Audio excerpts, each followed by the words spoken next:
跳了跳了跳跳，口一周就可以了。大家好，欢迎来到一周的视频工作室。那这期视频呢，我想跟大家聊一聊，在新西兰大家经常听到的，除了英语之外，人们还会互相问候跳了。那跳了除了你好的意思，还有其他别的意思吗？除了跳了，我们还用什么其他的语方式与他人打招呼呢？如果你也想知道，那就随着我一起来看今天的视频内容吧。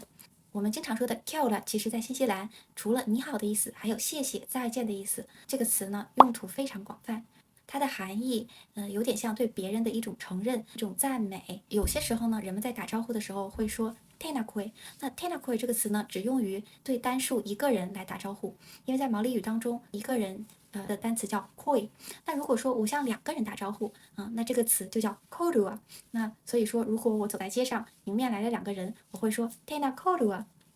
那如果来了3个或以上的人，就叫 koto tena koto。在一般大场合或者是演讲上，大家会经常听到 tena koto katoa。这句话的意思就是大家好。那在这里呢，katoa 是全部的意思，就是对所有人都表示问候。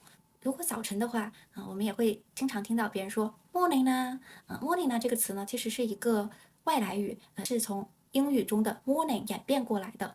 那除了 morning 呢，我们想说早上好，我们也可以说 ata marie。ata 这个词呢是早上的意思，marie 就是好。那下午好这个单词呢，其实是不太常用的，但是如果打招呼的话，我们可以说 tena koe tena kokodu 啊，或者是 tena koto 后面数加上 i tene ahi ahi ahi 呢，就是下午的意思。那如果是在晚上的时候打招呼，一般晚上好或者是晚安叫 po marie。因为晚上是 po，也是黑暗的意思。Molly 就是晚上好，也有做个好梦、睡个好觉的意思。